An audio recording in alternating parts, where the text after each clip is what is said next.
What do you do about a problem like Nigel Farage and his Reform Party? The same thing that you do whenever you have a competitor. I'm a conservative. I love competition. I'm Andrew Neil and delighted to be back with you on Times Radio. The Labour leadership has realised it's overdone the gloom, so this week's party conference in Liverpool will be more about sunny uplands, despite the dismal weather. Even Chancellor Reeves managed to sound upbeat this morning. The gloom, of course, was for base party political reasons, to pin the blame for the bad stuff coming down the pike on the Tories. There's nothing unusual about that. All governments blame their predecessors for having to take so-called tough decisions.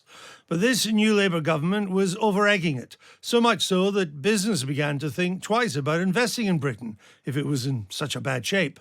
And consumer confidence fell because people decided, well, they better tighten their belts for the bad times ahead instead of rushing out to spend. The relentless misery also proved an unfortunate backdrop for Labour's penchant for freebies.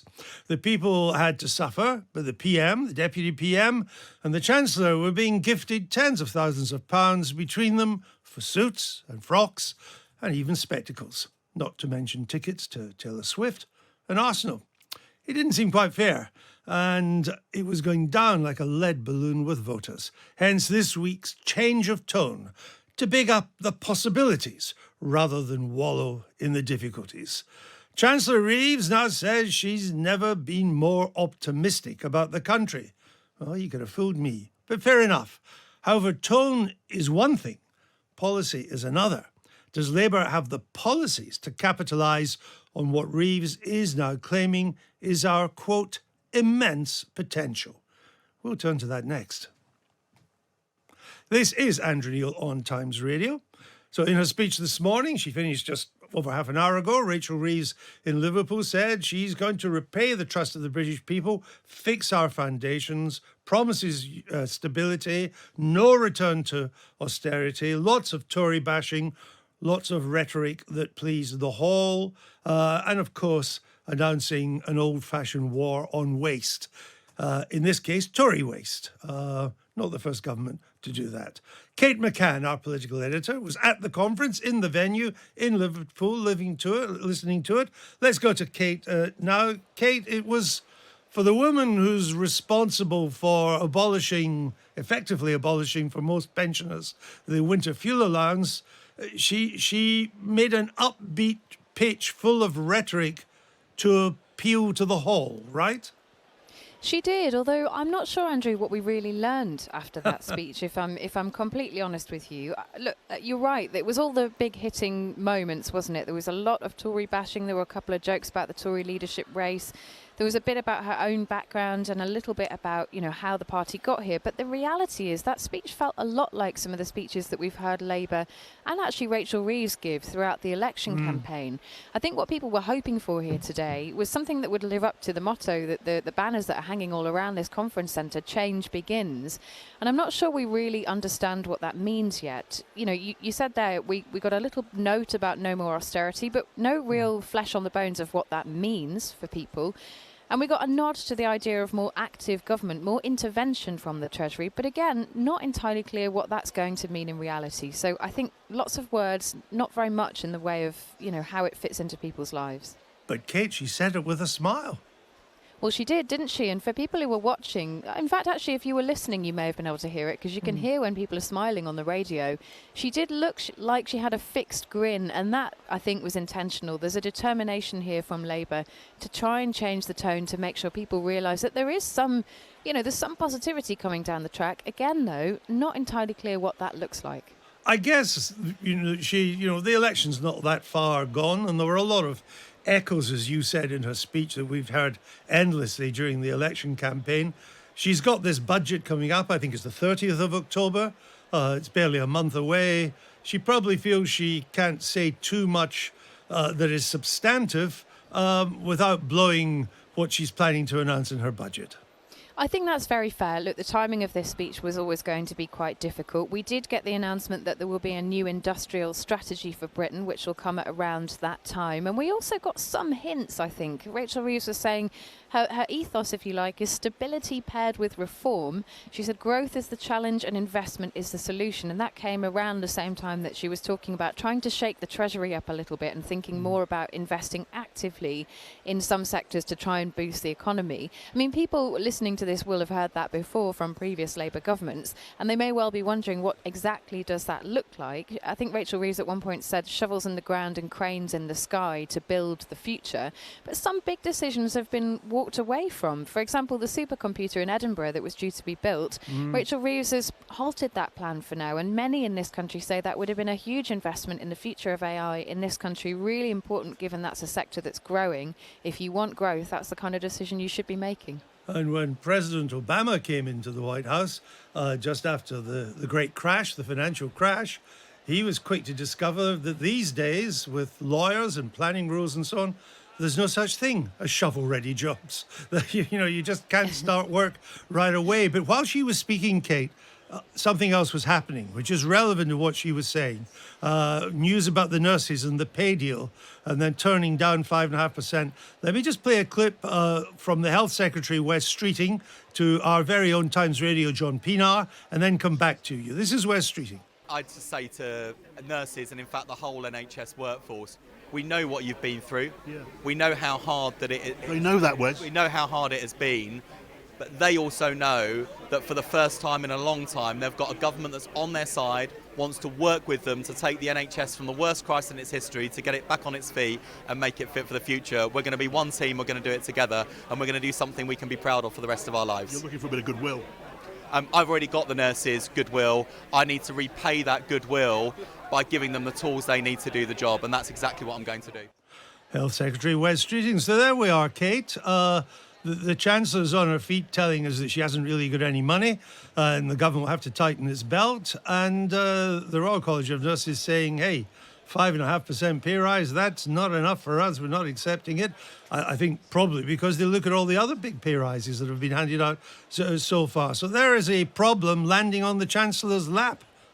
Huge problem. And it came at exactly the moment that Rachel Reeves was just saying, if the Tories want to fight on public sector pay, I'm here to have it. Basically saying, meet me outside in the car park and we can go at it because I'm willing to back the public sector all the way. In fact, she said, when you work hard, you will get your just reward. And at exactly that moment, the RCN, the Royal College of Nurses, announced, as you say, they've rejected a pay award of 5.5%. It was the one that was recommended. The government had gone with that recommendation.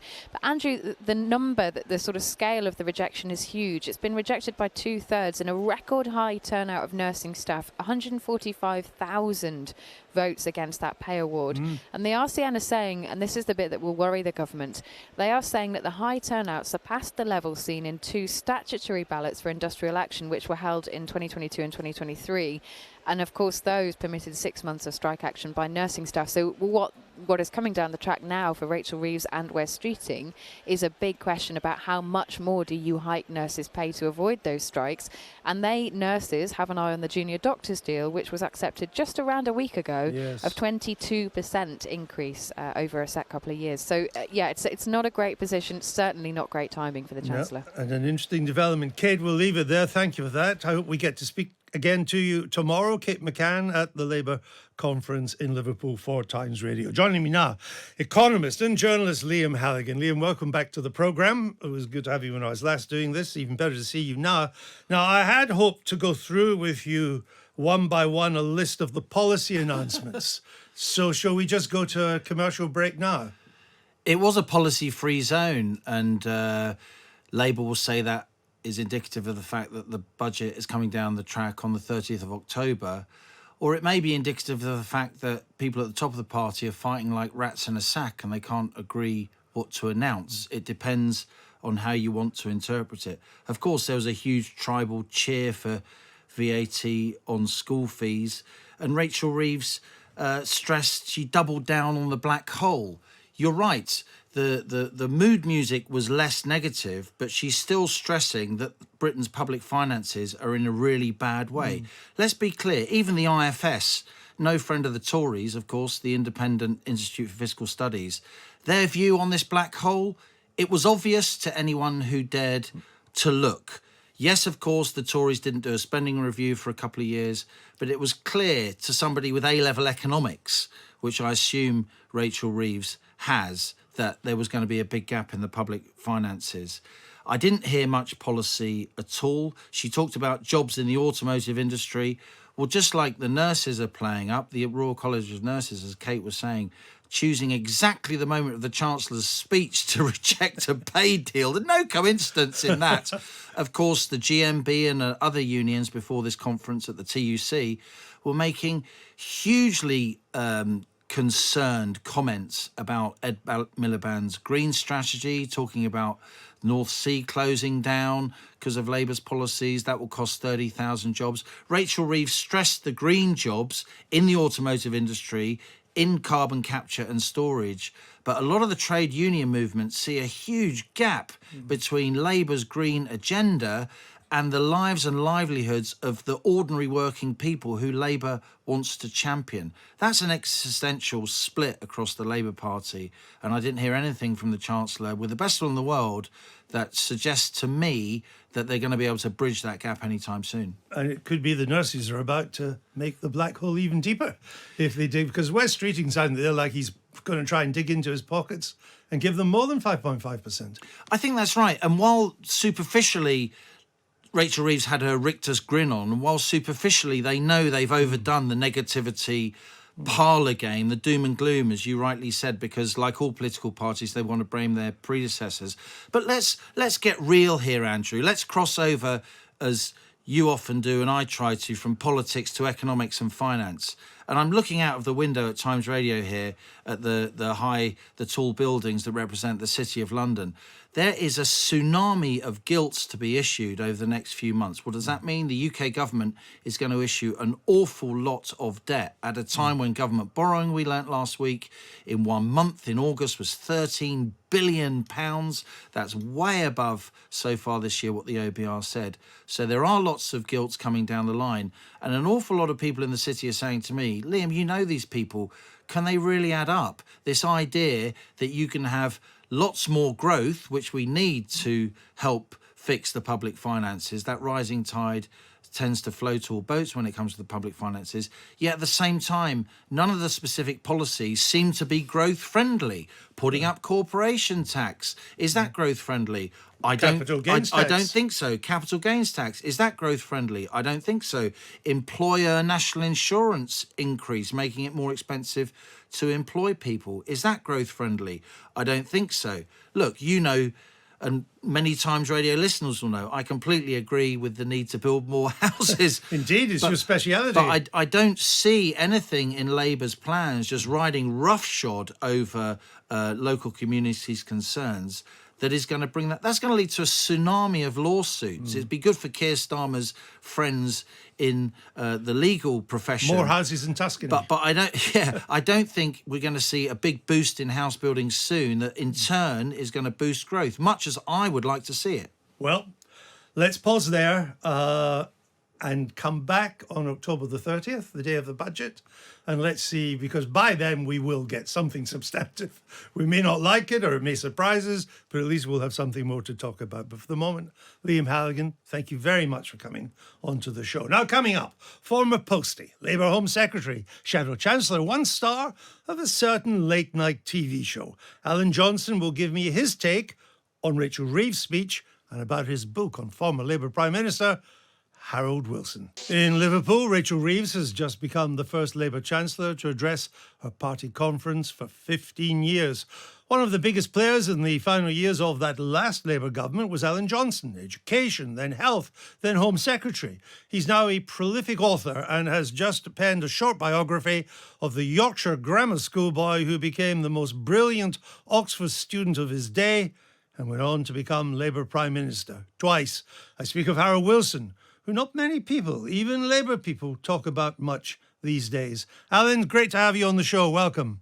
Thanks, Andrew. Great to be with you. Let me just begin a quick reaction to Rachel Reeves' speech, and then we'll come on to your book about Harold Wilson. Did you learn anything new? No, but I was pleased two things she didn't say. The first is when I was in government and Gordon was the Chancellor, he used to be marauding around different departments to have policies to announce. And they were usually policies that didn't have much to do with the Treasury, although in a way, everything comes back to the Treasury. So you had a nice, juicy statement to make on behalf of the Department of Health, for instance, and you'd find it was nicked in the Chancellor's speech. Now, I'm not convinced, I'm not surprised that she didn't talk about those kind of things. She's only been there for, 12 weeks, 13 weeks? Indeed. The other thing I didn't hear that I was really pleased about was any kind of retreat on winter fuel allowance. I mean, this is ludicrous. A taxpayer-funded payment to help the poor, 80% of which goes to the already prosperous. It's a nonsense. I got some skin in this game, so have you, but I got £700 extra on my pension this year, courtesy of the triple lock. And Rachel announced in her speech that it'll be £1,700 over the course of this Parliament. So to expect a Christmas bonus, if you like, is ludicrous.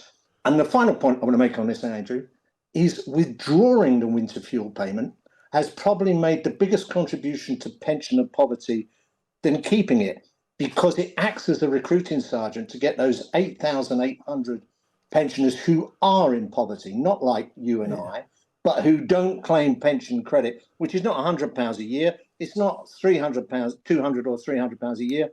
It's £17,313 a year for a couple, to get them to claim what they're already entitled to. So this will make the biggest contribution to pensioner poverty. But it's actually 800,000 poorer pensioners who would qualify. What did I say?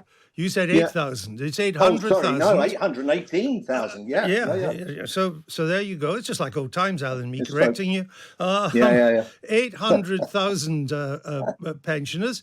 But here's the rub, who would be entitled to this top-up pensioner payment.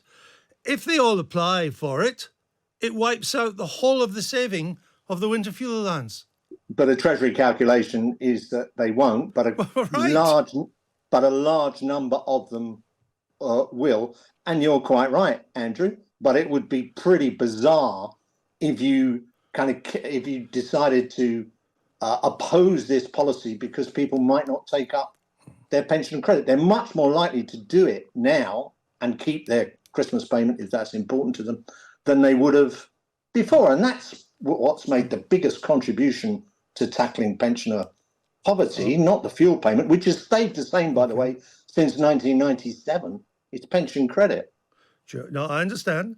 Well, good luck to these pensioners as they fill in the form. It's 24 pages long, has 15 sections and 242 questions. So maybe you obviously speak from experience. Yeah, I've just filled it in. So for these poorer pensioners, good luck. They get it. Let's come on to the book. I read the book over the. First of all, let me say it's a great read. It just barrels along, and it brought back, for those of us of a certain age, lots of memories of Harold Wilson and that time. He was Prime Minister from 1964 to 1970. He lost to Ted Heath in 1970. Then he came back in and won only just 2 elections in 1974, stepped down as Prime Minister in 1975. In my introduction to the show, I described him as a bit of, in some ways, had become the forgotten Labour Prime Minister. Did that play a part in you deciding to write this book?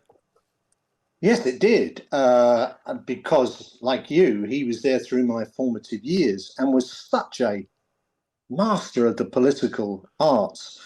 Now, of course, Keir Starmer has named Wilson as someone who he very much admires. But you're right, for a variety of things, including the so-called lavender list after he had stepped down, the peerages that he announced on resignation. For a variety of reasons, he's thought to be some kind of tricky personality. As I say in the book, he was usually accused of that by people he had outsmarted, because he was incredibly smart. He left 10 Downing Street when he was younger than Keir Starmer is now walking into 10 Downing Street.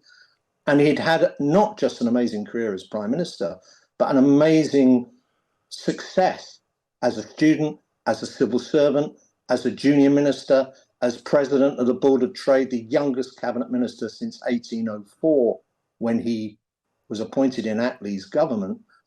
And then I argue in the book, a very successful prime minister and enormously popular with the public, because although he was Elizabeth II's fifth prime minister, he was the first to have been educated, like 97% of us, in a state school. Yes. And he kind of represented something I heard a little echo of in Rachel Reeves's speech, a little echo of, look, the Conservatives are just not fit for the modern age. He used an analogy of cricket and the way cricket was changing from the old amateur and professional distinctions.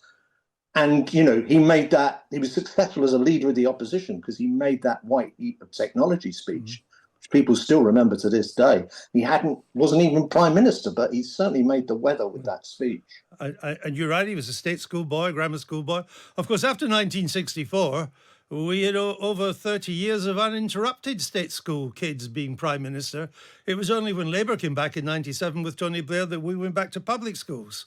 That's true. But I make the point in the book, Wilson probably affected the Conservative Party as well. Oh, they chose Ted Heath. They chose their grammar school boy. Yeah. And prior to that, of course, Wilson had the gift when Macmillan stood down, mainly as a result of the Profumo scandal, of the 14th Earl of Hume, Alec Douglas Hume, who for a 6-week period ran this country when he didn't have a seat in the Lords or the Commons. But he had a grouse moor. Yes, absolutely, +4s on the grouse moor. It was a gift to Wilson's view that, look, the 60s should be all about moving into the jet age. But yet, Alan, he only won by 4 seats in 1964. Absolutely. You know, he only won, and it was later that day that the Chinese exploded their first atom bomb. Many people have speculated if they had done it on the day itself, the result could have been different, because there may have been a move to the Tory government, which Alec Douglas Hume at least understood foreign affairs. But, you know, so it was an interesting matter. I want to pick up something, though, comes across very strongly in your book. There's been a lot of complaints that Mr. Starmer and his cabinet, they've overdone the gloom. And the one thing about Harold Wilson in these times of the early 60s, a time of great change for our country and, you know, huge creative outburst was taking place. He was optimistic. You used the white heat of the technological revolution. He was forward looking. He wasn't gloomy about Britain. I'd suggest the Starmer government could learn from that. Yeah, but he didn't have the inheritance that this government has had. Although, interestingly, in '64, the trade gap, which was crucial in those days, more crucial than it is now, was £1 million a day. And when they opened the book, they found that it was more than twice that. It was £800 million. But nevertheless, the Tories had governed very sensibly through this was never had it so good age in the 50s. And, you know, they'd come to terms with the NHS. They'd come to terms with a mixed economy. They'd come to terms with a strong trade union movement. Too strong in some respects for Harold, who tried to sort them out in the later 60s. So I don't think it was the same situation there, but I do agree with you. I mean, we'll wait to see Keir Starmer's speech tomorrow. You have to offer some hope and some vision that going through all this is worth it, because you'll come into a better future. Rachel did some of that today, but I think Keir Starmer needs to do much more tomorrow. Alan, we'll have to leave it there, but thanks for coming on to my first show as I come back for this season. That was Alan Johnson. The book is Harold Wilson, simple as that. And it's out on Thursday. And as I say, it's a great read. Alan Johnson. Labour is in Liverpool. The Tories are having yet another leadership contest. Not many people have noticed, but I'm here to tell you about things that you might not have known. The bookies have Robert Jenrick as favourite, but Kemi Badenoch is snapping at his heels. She joins me now. Welcome to the programme. We've just heard Rachel Reeves' speech there. She is going to mount a war on Tory waste and a COVID corruption commissioner to chase these dodgy contracts handed out under the last government on COVID. Two pretty good ideas, is it not? They sound like good ideas because they were ideas that we had, and she's basically just repeating what we did in government. This is what the Labour Party has done. They had no plans of their own. They're either doing some of the things that we were doing or doubling down, removing some of the good things, bad things. But you hadn't set up a COVID corruption commission, have you? Oh, but we did. We actually looked at a lot of the funding which went out during COVID, which didn't come back. So fraud, we were looking at fraud. That was something that I was personally working on. Did we get anything back? We have got some back, but How we much? are not in government anymore. I don't know where things are. But this was one of the areas that I talked about 2 years ago, and which I wanted us to focus on. So it's nothing new, but it's also a distraction tactic, Andrew. Rachel doesn't have any plans, so she wants to talk about COVID. She wants to talk about COVID corruption when she herself actually was recommending nonsense suppliers as Shadow Chancellor. She was recommending nonsense suppliers to us. There's a lot that we can look at. The inquiry will do that. She's repeating the work of the inquiry and wasting time because she's got no ideas of her own. All right, well, let's look at your plans and your ideas. When you launched your campaign back in July for the Tory leadership, you said more important even than being an effective opposition was to determine what it means to be a Conservative today. So what does it mean? Well, it means going back to Conservative principles, many of which were completely detached from the policies which we were proposing as government. So it's talking about things like the family. Again, we don't talk enough about family. Talking about citizenship, what it means to be a citizen in a sovereign nation state. It means talking about equality under the law, which we seem to have completely forgotten about and which we need to reinforce. But many people did not understand what conservatism meant when I was knocking on the door. Some people would say we were too left-wing. Others would say we were too right-wing. We had begun speaking in a managerialist fashion that they didn't understand and they couldn't connect with. We have to fix that. But equality under the law, importance of family, national institutions, first of all, it's very general, and that's not unique to the Conservatives. Oh, but they are very general.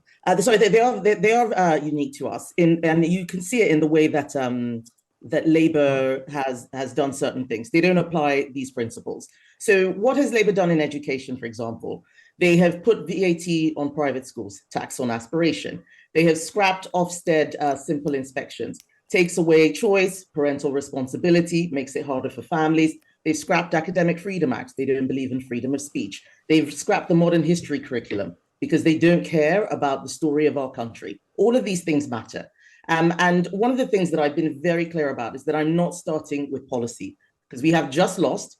We are not in government. People don't trust us. We need to earn the trust back. You asked what my plan was. Step one is earning trust back rather than coming up with a new manifesto and saying, hey, everybody, how about this? It's too gimmicky and they won't buy it. And a lot fundamentally of what we're going to need to change will have to be around our economic narrative. And that's actually going to take a while. There is so much that has gone wrong with the system and with the economy. Me spewing out my best lines is not actually what the solution is going to be. We're going to need the whole party to come together and fix this. Right, but the price you seem to be paying for that, for this navel-gazing, is that your party's missing in action when the government is suddenly so vulnerable. Who would have thought it? It's the media in this country that's providing the opposition for now, not the Tories. I mean, the new Tory leader won't even start the job until November. Far from it. And the fact of the matter is, Andrew, that we are out of government. Yes, we can hold Labour to account, but Parliament is not. That makes it Parliament is not sitting. But what that basically means is giving interviews, which we are doing, talking about where they've gone wrong, which we are doing, and writing what we can do better. That is opposition, and that is what we're doing. Of course, the media has a part to play. Many other people have a part to play. One of the people who's done the most effective holding to account has been Henry Newman, who is a Conservative. He's not an MP, but Conservatives are more than just MPs. It's the whole movement. But shouldn't you be out there, instead of the navel-gazing, pouncing on freebies and frocks? Shouldn't you be doing that? Have you got the right stuff to do that?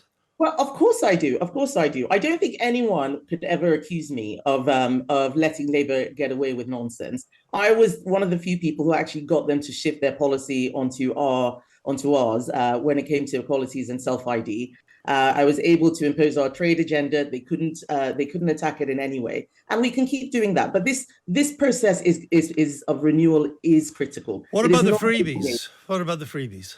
What about the freebies? Well, the Labour ones. I mean, it's really hurting them. Well, yes. Well, but it's because they are hypocrites and because they were taking these freebies not to do their job.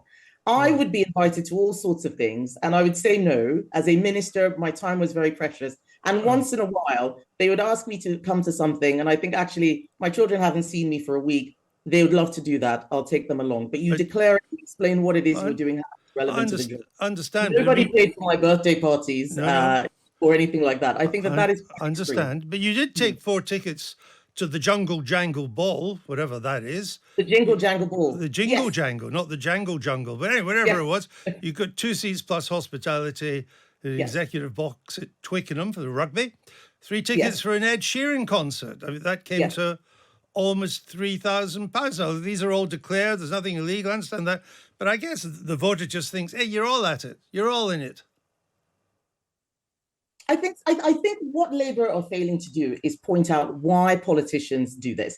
So what many people don't see is the school sports days that I miss, or my children crying as they were this weekend because I had to go to hustings, a lot of the constituency functions which you do, which mean that you actually miss out on time with your family. So if someone says, well, you can do some work and we can have a chat and you get time to spend with your family at something that they probably wouldn't be able to do normally, you say yes to it. And that's basically what all of those examples that you've given are. You know, taking my husband to the rugby, he likes rugby. My husband spends a lot of money subsidizing my life as a politician. He has to deal with the fallout. So here's something nice that he can do with me. It doesn't mean that those people are buying me. You can't buy me with a glass of Prosecco and smoked salmon. Why don't you just pay for the tickets? Well, then why would I have that meeting? It's one of those things where people are, they're asking you to work and providing some fun around the work. So we could pay for the tickets, but I paid, for example, for all of the outfits for my Buckingham Palace State dinners. They came to about £2,000. I gave away 10% of my ministerial salary throughout my 5 years back to the taxpayer because we're all asked to do that to become ministers. I spent money, thousands, on my Christmas parties for my civil servants. So people don't see the other stuff that we do. There is so much that we do. Oh no, I understand, but I have to be honest to you and say, you sound like the Labour ministers justifying them taking freebies. I think the public will think, hey, doesn't matter what party you're in, they're all got their snouts in the trough. But Andrew, it's about hypocrisy. They are being criticised because they were being hypocrites. They criticised Boris Johnson for putting wallpaper in public property in Number 10. That's why they're getting criticised. All of these activities, quite frankly, are things that people know about. They see us at these events. You know who else is with us at all these events? It's BBC journalists. It's a lot of the media. They aren't freebies as such. They are events which we get invited to. My department sponsored some of these things where I would get invited to the Olivier Awards because the business and trade had helped to organize things for that sector. So you get invited to them. Okay. Asking us to pay for these things, I think, rather than showing what it is we're doing and why, is missing the point. It's about hypocrisy. Robert Jenrick seems to be your main opponent. The bookies have him as the moment as favourite, you're second. Immigration's hugely important for your party. You have no political track record on the subject. He does, as immigration minister. Doesn't he bring more to the table on this crucial subject? Well, if we had done well with immigration, we'd probably still be in government. We certainly have many more MPs. So I'm not somebody who ever worked in the Home Office, and I'm not somebody who thinks that simply resigning for not getting my way is a testament to how good I was at the job. I am standing on my record that I actually got things done. I signed trade deals. I deregulated significantly, but in a pragmatic way. So you don't think Mr. Jenrick really got the job done when he was immigration minister? Well, I think it's an interesting argument to say that, well, things didn't go well when I was doing the job, but give me another chance. I'm standing on my record of I got things done and I can do more. And I think when it comes to immigration, we need to start from first principles. This policy of leaving the ECHR is something that we probably will have to do, but it's not where to start from. We need to start from first principles. What kind of country do we want to be? Why have we been so bad at managing the borders, despite wanting to do so? More promises are not the answer. We need a plan, and we need people who show that they understand the system and know how to fix it. And now, you've been brutal about the last Conservative government's record, saying, and I'm quoting you, it talked right but governed left, sounding like Conservatives but acting like Labour. Can you give me just quickly a couple of examples of the last government doing that? Well, immigration is one of them, where we talk tough on immigration, but we didn't actually control the borders. Well, you let more in. You let more in than ever. Well, yes, and this came as a surprise to me, as many other MPs. All right. It's So about that's understanding immigration. What borders. else? So another one, for instance, is talking about cracking down perhaps on Mickey Mouse degrees and university degrees that didn't deliver productivity, while actually expanding many of those areas because they were good for GDP. Another example is things like the smoking ban, where I talk about first principles, personal responsibility, government not intervening on anything, on every single thing. And there we were putting in a policy that was really a Labour type policy. It was more the sort of thing that they would want to do. Endless regulations. Oh, we need a football regulator. We need a new regulator for this. We need a new Kango for that. Growing the state while talking about cracking down on these things. That's what I mean. Okay, so from Cameron to May to Johnson to Truss and then to Sunak, in your view, was the government ever authentically conservative? In many ways, we were. In many ways, we were, but not enough. And actually, sometimes I think that we shied away from conservatism because we thought people didn't want that. And so we tried to sound, a bit blancmange, a bit managerial. You look at Cameron's education reforms, for example. I think that was an amazing conservative thing. And we have controls with the SNP in Scotland and Labour in Wales to see that what we did work, whereas they've fallen behind in the PISA rankings.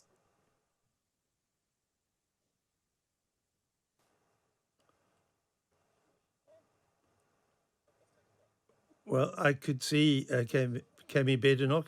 Kemi Badenoch, are you still there?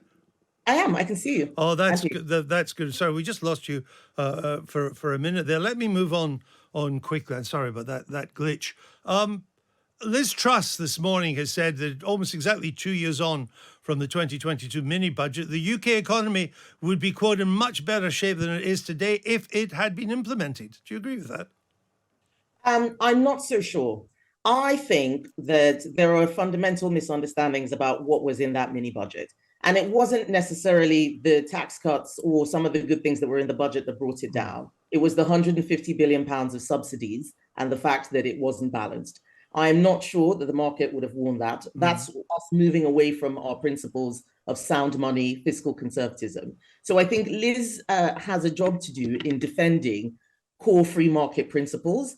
With what happened 2 years ago, a lot of damage was done. And I think talking more about that would help us get back on track. Let's move on finally to the big issue. It's the overwhelming issue that will face whoever is the next Tory leader. What do you do about a problem like Nigel Farage and his Reform Party?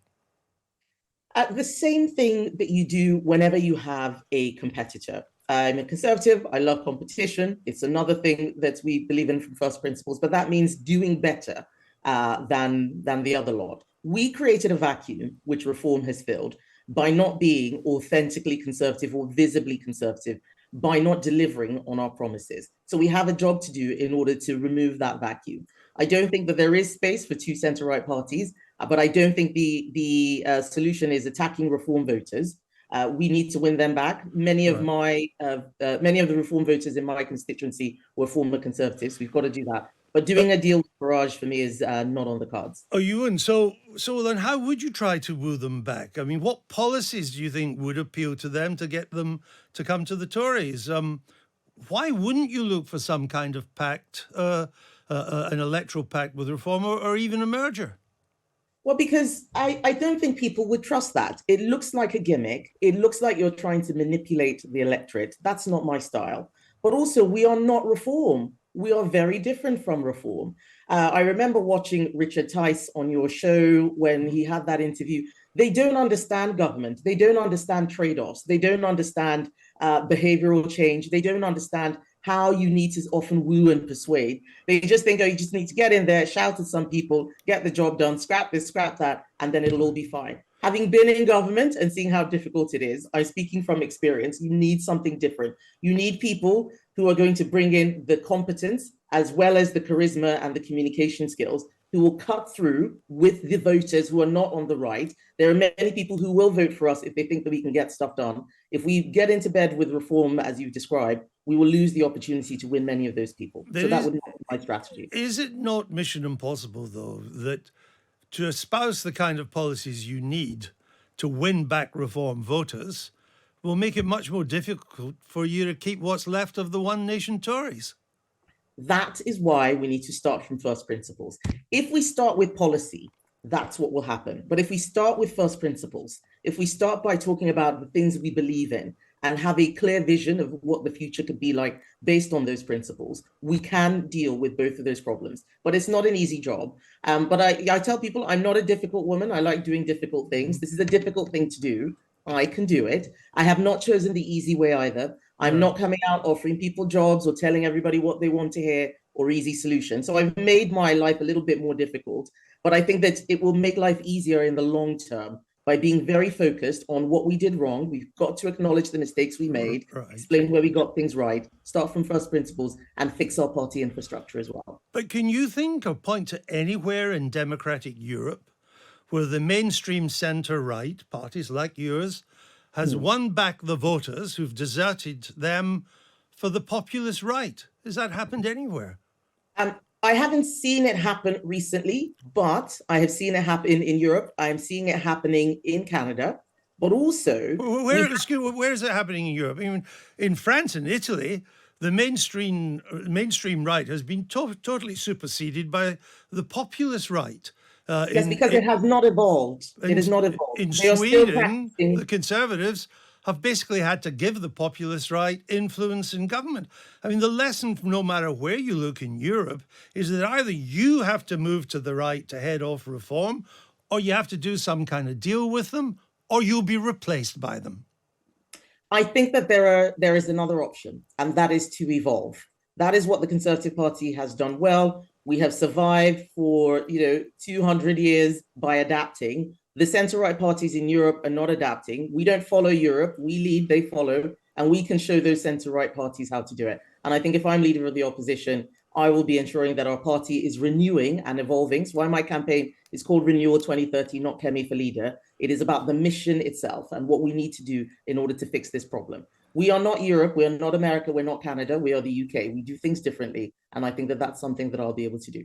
All right, Kemi Badenoch, thank you very much for joining us in your campaign to be the next Conservative leader. So it's only about 90 minutes since Rachel Reeves ended her speech to the Labour Party conference in Liverpool, so reaction has been maturing in that time. The person to tell us all about it is our political correspondent, Alicia Fitzgerald. She joins me now. So how's it going? How's it going down? Well, as you say, it's not been that long since the speech, but as always, we do get a bit of reaction rolling in straight afterwards. It usually does tend to be the more positive reaction that we hear first, and then a bit more of the negativity tends to come a bit later in the day. So we'll start on a high note for Labour, I suppose. Good. I like high notes. So we have some reaction from the CBI, that's the Confederation of British Industry, and they have said the Chancellor hit the right notes in the speech that balanced the need for fiscal responsibility with an optimistic pitch to investors about the strengths of the UK economy. Businesses will be further reassured to hear that while the government won't duck difficult decisions, they will be taken in the context of a return to long-term sustainable growth.